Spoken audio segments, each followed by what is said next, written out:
All right. So this, like I said previously, we watched a video on a very positive. I disagreed with it. It was a very positive outlook. It was prior people who were claiming they were prior Delta Force members, stating that, yeah, if we went and fought the cartel, we'd kill it. It'd be this and that and blah, blah, blah. I didn't agree with that. I don't think that's a great idea. I don't think any of us should want that for those people, especially after all they do to fight something like that. It's on the home front. It's just, I didn't agree with it. This is, I believe, coming from a former Green Beret commander. I'm not sure. I think we'll find out. Talking about the side that I was kind of more on, which is Delta should not do that, or we should not do that. But it's their job. I mean, it's not necessarily their job though. You know, if as a governing country, if we have allowed, dangerous people to come in, if we've allowed for the import and transport of certain, drugs that have now caused issues, we shouldn't have to send the military who's 1% to go and necessarily deal with something that should have been prevented, could have been prevented. And then additionally, we shouldn't send America's best of the best just because they can go take out people and they're good at it. That's like saying, well, if there's a friction here, we should send the best of the best. Well, if there's friction here, then we should send the best of the best. Well, then what's the point of having everybody else in the military? What's the point of having, laws that should, do this? Also, if we do send these people, are we going to take care of when they come back? Why are, if we're deploying this, what about the National Guard? What about the Coast Guard? What about Border Patrol? What about this? Yes, these individuals did sign up to go do this. They were selected to do something very special. However, they shouldn't be milked for everything that they have, because then we'll lose them. We'll lose them, right? We'll lose them. Fighting the cartel is a lot different than going overseas and fighting people and taking them out, okay? Cartel does a lot of stuff. They have things here. It's not like these are going to be people in locked up houses protected by the government. They're probably living in like an everyday house, who knows, with family, with wives, with kids, and they've done their time. They've done their service. The You authorities don't and use the a hammer to screw a approvals screw. and the Phil, logistic. that is exactly what I was trying to say, and you said it so cleanly. Yes. Yes, yes, yes. And remember, just because these people are really good, they're still people. They still have wives. They still have wives that don't want them to go. Unfortunately, we have people that don't come back. We have the Golden Star Family Program, which is a place that I donate regularly to, is a program that helps family members whose loved one didn't come back from deployment or didn't come back from overseas. So just because we have this super powerful force, doesn't mean that we should send them for everything. Other than that we would just have one unit, right? Delta's not the hammer. Delta's the hammer. Nightmare that would likely create a larger national security risk, I think, to our country, and second, third order effects than the JD Vance's idea of easily, I imagine, Blackhawks and Little Birds flying across the border and smashing these targets, satellites, geolocating and tagging and using signal intelligence to drop bombs on bad guys. However, we also have to remember, one, it's not just Mexico. I mean, MS-13 is a great example of that. But if we go to war with the cartels, they already have likely millions of people infiltrated into our country who would potentially be proxy agents to operate on their behalf. Guys who are couriers, facilitators, henchmen, just bad dudes who are just quiet because they're just pushing the drugs, who might get orders to create chaos and calamity within the country. Now, what's difficult for me to wrap my head around is, in something so catastrophic as the national security issues that we're dealing with the cartels, how do you address it? If we don't have a diplomatic solution in conjunction with a national strategic and potential counterterrorism solution, nothing's going to be accomplished because it would be a war through attrition. We'd kill the top guy, and just like me and you saw in Afghanistan, Iraq, they'll replace him the next. Hell, they'll replace them the same day, in the same moment that person is killed. So it's like, what do you keep doing it? You kill the top, and then you create more bad guys that are willing to fight for the cause. And the next thing you know, yeah, it's like an infinite cycle, right? You have someone at the top, you have just this little pile of people waiting to go up, and then underneath, right? It's not like a gang. It's not like that. It's an entire country that spreads out, that is funneling up into this, versus like a small group of XYZ. It's a very, what's that, like Greek animal? Like you cut off one head and then three more grow back. It's kind of like that. We're at war with Mexico. Yeah. At least two more take its place. My Yep. strategic brain looks at it unraveling. Hydra. And yeah. Thank you guys. That could be troublesome and worrisome for future national security considerations for the future. It sounds sexy in my mind. Like I imagine J-Stock would be celebrating the day. Saying as long as drugs are profitable business, people will still deal them.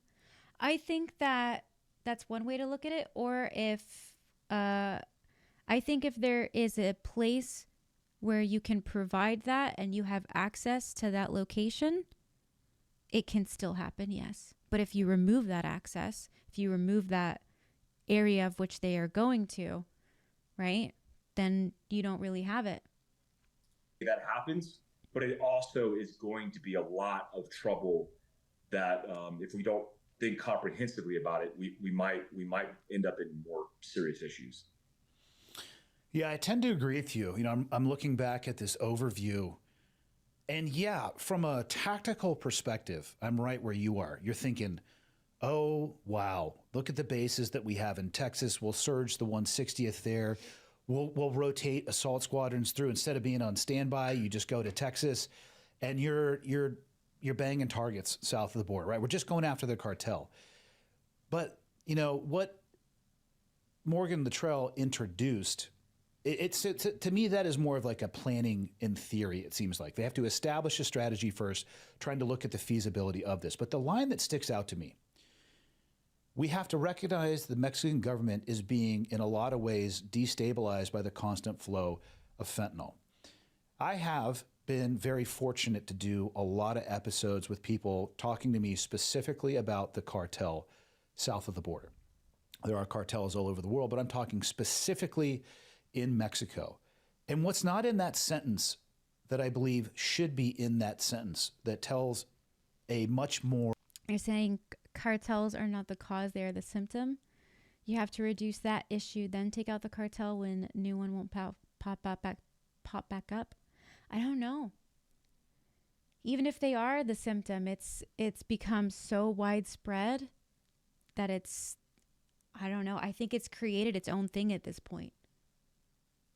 I think it's created its own thing. It's hard to say. Or accurate picture is that not only is the Mexican government being in a lot of ways destabilized by the flow of fentanyl, I think we need to look at how willing and participatory they are in the fact that the cartels exist. You cannot talk about this issue without talking about corruption.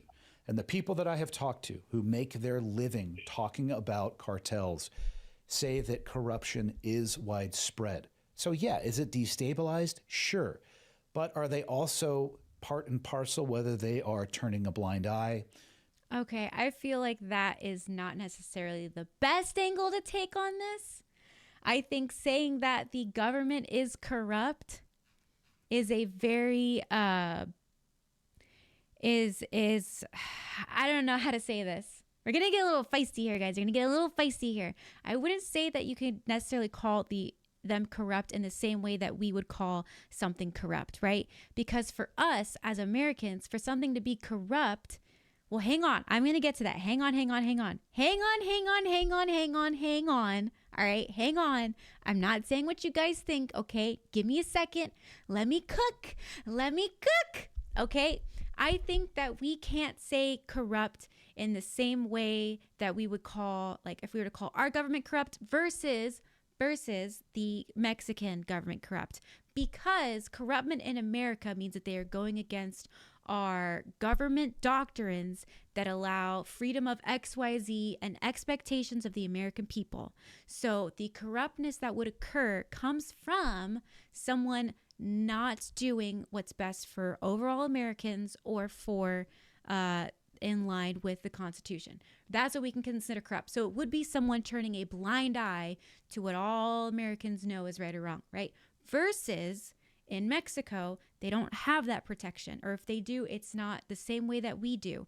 There, it's not necessarily that a political figure would be corrupt, but it's the fact that anyone in office, their family, their loved ones, their children, their grandparents, their entire prior lineage to their family and their future lineage to their family will be not just removed from being alive on this earth, but will be removed in such a horrendous, horrifying way that no father, grandchild, mother, parent, son, nephew, uncle, cousin, your whole lineage of family since the beginning of time will be exterminated.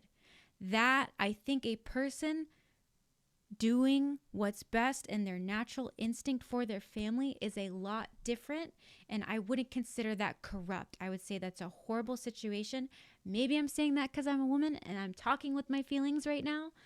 If that technically falls under corruption, then yes. However, I don't think it's someone turning a blind eye. I think it's a horrific situation that isn't someone turning away from what they think or know is right, but turning towards the survival of their family lineage. You know what I mean? Being paid off, a combination of those things. We Does have to that look make at all of sense? those things because these cartels are not operating inside of a vacuum. And also, specifically when it comes to the issue of fentanyl, this gets even more complicated and a global issue when you start working upstream or where are That's these a very source interesting chemicals coming from. analogy. It is an open secret that they're coming from China. They are arriving at ports. What are you saying, Phil? All I'm saying is that the next war that we get in need to be in a tropical location rather than a desert. Ports in Mexico that are, surprisingly enough, manned and equipped by Chinese personnel making a handoff of these items to the cartel, which then can put them together. And of course, they are sourcing them north. But none of that is happening in a vacuum. So yeah, it sounds sexy, but we're actually talking about something that is geopolitical in nature. And as much as I love putting a breaching charge on somebody's door and getting your job done, I don't know if that is the solution to this. Welcome and I've heard to this the beautiful conversation beaches of framed through Brazil. the lens of also, should we declare the cartels as a terrorist organization? Which in my understanding would actually give the DOD the authorities that they would need to do for cross-border operations or kinetic operations.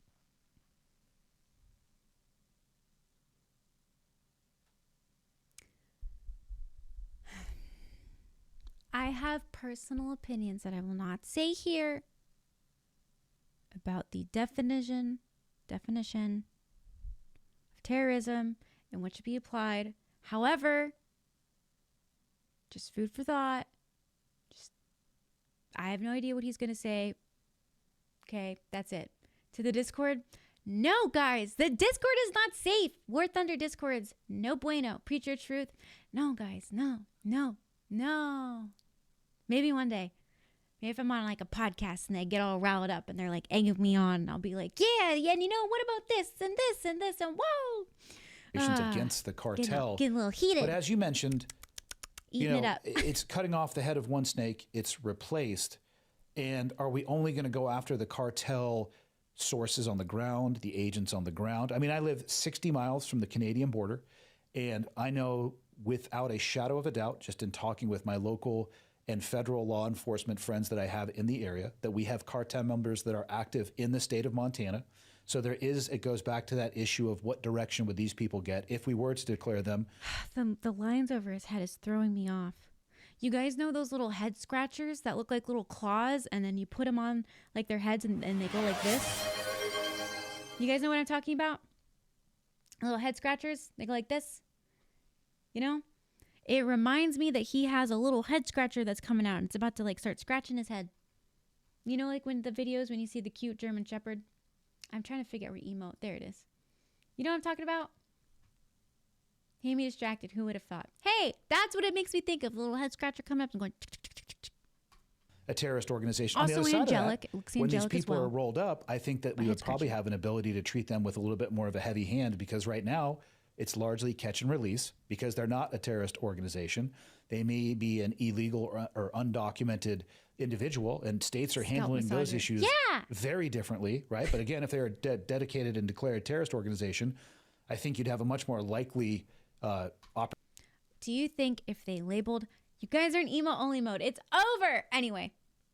Pew! opportunity to at least imprison or export out of the country if possible. But it is not. I wish it was as easy as, okay, hey, let's just make a JPEL list, right? Let's put together a targeting list and start at the top JPEL and bottom of this. Are we going to go after their money? Are we going to go after the politicians that allow them to facilitate this south of the border and that have incredible influence north of the border?